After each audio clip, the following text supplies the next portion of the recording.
नमस्कार दोस्तों, आज की जो ट्रेन जानकारी है वह पंजाब के अमृतसर से बिहार के कटिहार तक चलने वाली अम्रपाली एक्सप्रेस। इसके ट्रेन नंबर की बात करें तो इसके पीछे भी एक लंबा इतिहास छुपा है। वो कैसे, तो बात करते हैं इसके इतिहास की। इसका प्रारंभ 1 अक्टूबर 1977 को हुआ था। प्रारंभ में पूर्वोत्तर रेलवे द्वारा सेवा संख्या 505 और 506 के साथ कानपुर और समस्तीपुर के बीच संचालित की गई थी। फिर जल्द ही इस ट्रेन का विस्तार बरौनी जंक्शन तक हो गया। अक्टूबर 1988 में जब भारतीय रेल 4 अंकों की सेवा संख्या में स्थानांतरित हुआ तो इसे आवंटित नई संख्या 5205 और 5206 दी गई। फिर बहुत जल्द ट्रेन का दूसरा छोर कानपुर से दिल्ली तक बढ़ा दिया गया। इसके बाद वर्ष 1992 में तत्कालीन रेल मंत्री जाफर शरीफ ने अमृतसर तक एक और विस्तार का प्रस्ताव रखा, जो अंततः हुआ। बाद के घटनाक्रम में इस ट्रेन को कटिहार जंक्शन तक बढ़ा दिया गया और परिचालन की जिम्मेदारी उत्तर पूर्व सीमांत रेलवे को स्थानांतरित कर दी गई। सेवा के लिए आवंटित नया नंबर 5707 और 5708 हुआ। इसके बाद जब भारतीय रेलवे 5 अंकों की नंबरिंग प्रणाली में स्थानांतरित हुआ तो वर्तमान नंबर 15707 और 15708 हो गए। इस प्रकार आज की जो ट्रेन जानकारी है वह 15708 की। बात करें इसमें लगने वाले कोचेज की तो इसमें जनरल, स्लीपर, थर्ड एसी और सेकंड एसी के कोच लगते हैं।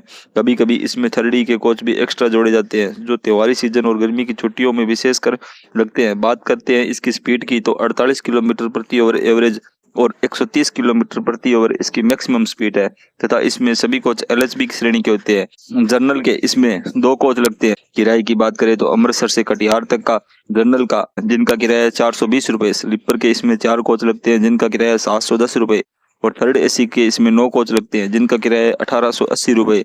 सेकंड एसी के इसमें 2 कोच लगते हैं जिनका किराया 2735 रुपए। लेकिन आप जब भी यात्रा करें तो एक बार अपडेट किराया अवश्य चेक कर ले।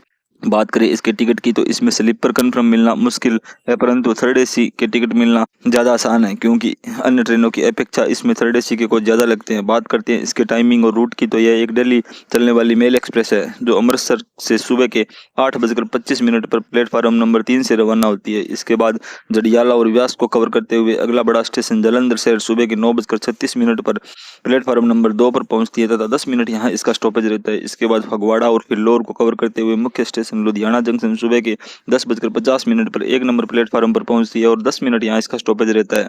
इसके बाद खन्ना, सरीन जंक्शन और राजपुरा को कवर करते हुए इसका प्रवेश हरियाणा राज्य में होता है। हरियाणा का पहला स्टेशन अंबाला कैंट दोपहर के 1:25 पर आता है तथा 15 मिनट यहाँ इसका स्टॉपेज रहता है।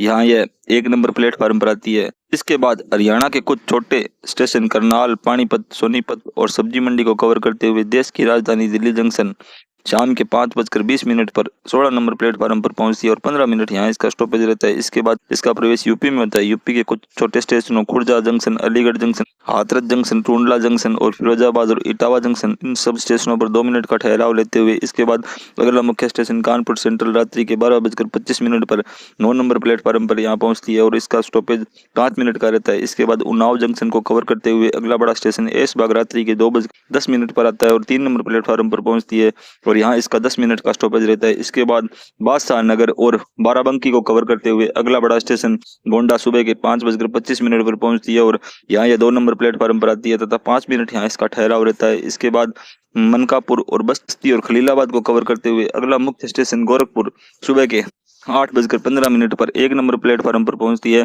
तथा 10 मिनट यहाँ इसका स्टॉपेज रहता है। इसके बाद देवरिया सदर को कवर करते हुए बिहार राज्य में इसका प्रवेश होता है। बिहार का पहला स्टेशन मेरवा को कवर करते हुए अगला बड़ा स्टेशन सिवान जंक्शन सुबह के 10:30 पर 1 नंबर प्लेटफार्म पर पहुंचती है और यहाँ इसका स्टॉपेज 10 मिनट का रहता है। इसके बाद अगला मुख्य स्टेशन छपरा दोपहर के 12:05 पर 5 नंबर प्लेटफार्म पर पहुंचती है और 10 मिनट यहाँ इसका स्टॉपेज रहता है। इसके बाद दिगवाड़ा को कवर करते हुए अगला बड़ा स्टेशन सोनपुर जंक्शन दोपहर के 1:15 पर 3 नंबर प्लेटफार्म पर पहुंचती है और 5 मिनट यहाँ इसका स्टॉपेज रहता है। इसके बाद हाजीपुर जंक्शन दोपहर के 1:30 पर 4 नंबर प्लेटफार्म पर पहुंचती है और यहाँ यह 5 मिनट का स्टॉपेज लेती है। इसके बाद अगला मुख्य स्टेशन मुजफ्फरपुर जंक्शन दोपहर के 2:18 पर 3 नंबर प्लेटफार्म पर पहुंचती है तथा 10 मिनट यहाँ इसका स्टॉपेज रहता है। इसके बाद डोली और खुदीराम बोस को कवर करते हुए अगला बड़ा स्टेशन समस्तीपुर जंक्शन दोपहर के 3:40 पर 4 नंबर प्लेटफार्म पर पहुंचती है तथा 5 मिनट यहाँ इसका स्टॉपेज रहता है। इसके बाद अगला मुख्य स्टेशन बरौनी जंक्शन शाम के 4:55 पर पहुंचती है और यहाँ यह 3 नंबर प्लेटफार्म पर आती है। यहाँ 10 मिनट का इसका स्टॉपेज रहता है। इसके बाद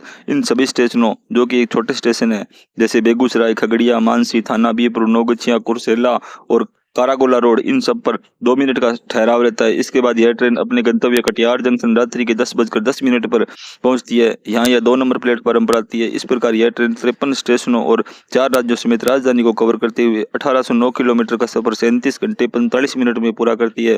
जानकारी अच्छी लगे तो चैनल को लाइक और सब्सक्राइब करें। धन्यवाद।